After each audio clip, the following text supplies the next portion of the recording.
आठवतंय ना? सगळ्यात खालती काय आहे? शरीर. त्याच्यावरती इंद्रिय. त्याच्यावर मन. त्याच्यावर बुद्धी. त्याच्यावर आत्मा. शाबाश. पाठ झाले सगळ्यांना ना? आता जर का आपण हे वरचे खालचे जाऊ दिले आत्मा आणि शरीरला, तर मध्ये 3 जे राहतात ते आहे काय काय? इंद्रिय, मन, बुद्धी. आणि आपला मन आपला दुश्मन कधी होणार? इंद्रियांच्या वश मध्ये मन असेल तर मन आपला सगळ्यात वाईटात वाईट दुश्मन होणार. मन आपला दोस्त कधी होणार?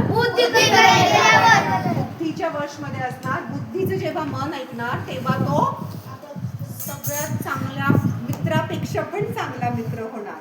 चला तो श्लोक म्हणूया आपण एकदा. 6व्या अध्यायाचा 5व्या नंबरचा श्लोक आहे.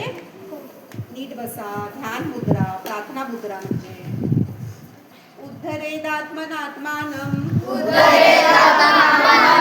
आत्मानं वसायते आत्मैव ह्यात्मनो बन्धु आत्मैव रिपुरात्मनः. रिपू म्हणजे दुश्मन. आपलाच मन आपला खूप चांगला दुश्मन पण होऊ शकतो इंद्रियांच्या वश मध्ये गेला तर, आणि खूप चांगला दोस्त पण होऊ शकतो तर त्यांनी बुद्धीचं ऐकलं तर. तरच आपल्या आयुष्याचा उद्धार होणार. बुद्धीचं ऐकलं जर का मननी तर उद्धार होणार. आहे लक्षात?